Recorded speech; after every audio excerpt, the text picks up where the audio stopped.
किसे सुनाने जा रहे हो अपनी बात? कौन बैठकर सुनेगा? कौन सुनेगा और कौन समझेगा? बताओ ज़रा। अभी वक्त है, वक्त रहते ही संभल जाओ। तुम जिसे अपना बहुत अच्छा मित्र या फिर अपना मार्गदर्शक समझ रहे हो, बेशक वो है, और वर्तमान में वो अपना कार्य बहुत अच्छे से तुम्हारे लिए कर रहा है। पर वो इसलिए भी कर रहा है क्योंकि उसे मालूम है कि तुम एक अच्छा जीवन व्यतीत कर रहे हो, सर उठाकर जी रहे हो।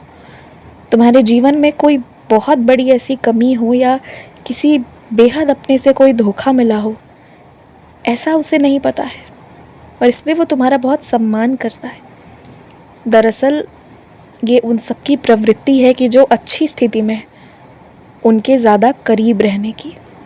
तो इसलिए ना, ये गलती मत करो, मत बताने जाओ, किसी को मत बताने जाओ। तुम्हारी समस्या का समाधान चुपचाप खुद ब खुद अपने आप से हो जाएगा। मेरे साथ रहो, मेरे पास बैठो, मेरे ही पास होगा। तुम्हें कहीं जाने की ज़रूरत नहीं है, आवश्यकता नहीं है, और किसी से कुछ कहने की भी आवश्यकता नहीं है। अभी तक वो तुम्हारे मित्र हैं, तुम्हारे मार्गदर्शक हैं।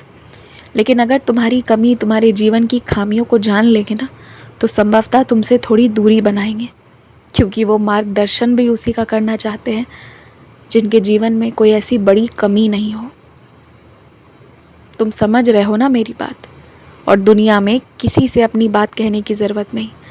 लोग अपनी समस्याएं तुम्हारे पास लेकर आते हैं, तुम उनका समाधान कर देते हो, और वो तुम्हें उसी रूप में देखते हैं। तुम अपनी समस्याएं लेकर मेरे पास ही आया करो, और तुम्हारा समाधान मैं करके दूंगा। तुम जो रखना चाहते हो, जो हटाना चाहते हो, जो बताना चाहते हो, मैं सब कुछ के लिए तैयार हूँ। पर यह गलती मत करना, कभी मत करना। और एक बुद्धिमान व्यक्ति वही होता है ना, जो अपने घर और बाहर इन सबको मिलाता नहीं है। तुम्हारे घर के चार दीवारों में क्या हो रहा है, इसका जिक्र बाहर मत करो।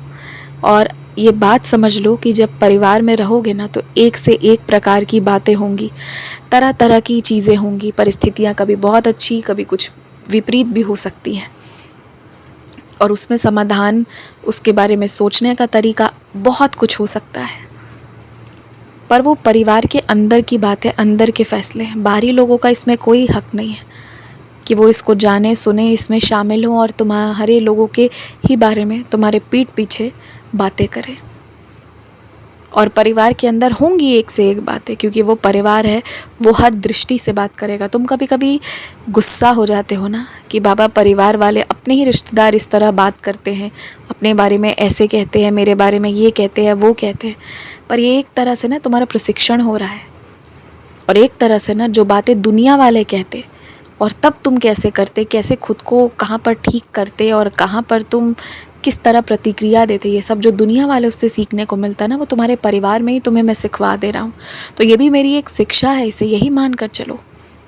और बातें तो होनी ही थी। अच्छी बात है ना कि घर वालों ने ही करके, जहाँ तुम्हारी गलती थी, तुम मानो या ना मानो, छोटी छोटी चीज़ों में भी, तुम्हारे कपड़ों के तरीके से, या तुम्हारे बातचीत के तरीके से, या कैसे तुम पेश आते हो, इस तरीके पे जो भी थोड़ी बहुत टिप्पणियाँ की गई थी, तुम्हें जहाँ लगा कि तुम गलत हो, भले तुमने किसी के सामने कुछ नहीं कहा, पर तुमने सुधरने की कोशिश तो की ना। सच कहो, दिल से कहो, की है ना तुमने कोशिश, तो ये फ़ायदा तो हुआ ना तुम्हारा, तुम सुधर गए। तो परिवार में चीज़ें होंगी ऐसी, इस तरह की बातें होंगी जो तुम्हें सुधार देंगी। और दुनिया में फिर देखो, तुम्हारा सम्मान है, कोई ऐसी बातें नहीं करता और कोई नहीं करेगा। और तुम भी ये जानकर चलो कि कुछ चीज़ें जो घर के अंदर हो रही हैं, वो बस घर के अंदर होनी चाहिए, बाहरी लोगों को मालूम भी नहीं होनी चाहिए, और बाहरी लोगों को अपने इतने करीब मत आने देना। ध्यान रखना इस बात का। मेरे दर्शन पाना बहुत आसान है, मेरा दर्शन पाना मुश्किल कभी नहीं है, किसी के लिए भी मुश्किल नहीं है। मेरा दर्शन पाना तो सबसे आसान है। मेरे साईं रूप में ना मैं दौड़कर अपने भक्तों के पास आता हूँ। अगर कोई ये कहता है कि साईं मेरे पास आए नहीं, तो ये गलत है, ऐसा हो ही नहीं सकता, असंभव है।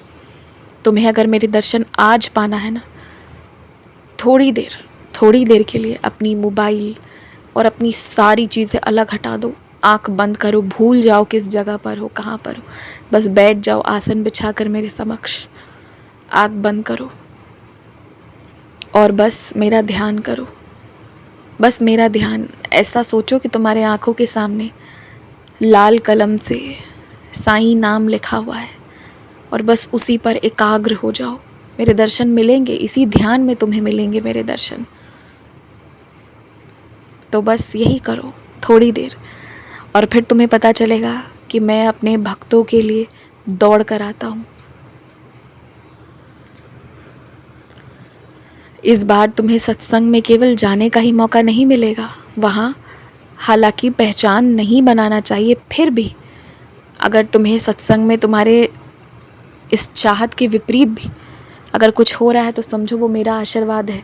सत्संग में चुपचाप सत्संग करके वापस आना चाहिए। फिर भी मैं 1 या 2 लोगों से तुम्हारी बातें अच्छे से करवाऊँगा ताकि तुम उनके संग मिलकर मेरी और सेवा कर सको और तुम अपने जीवन के उद्देश्य में अब भटको नहीं।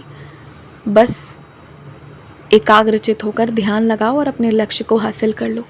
यही मेरी तमन्ना है और मैं यही देखना चाहता हूँ, इसलिए तुम बस सत्संग तक का इंतज़ार करो। आयुष्मान भवा।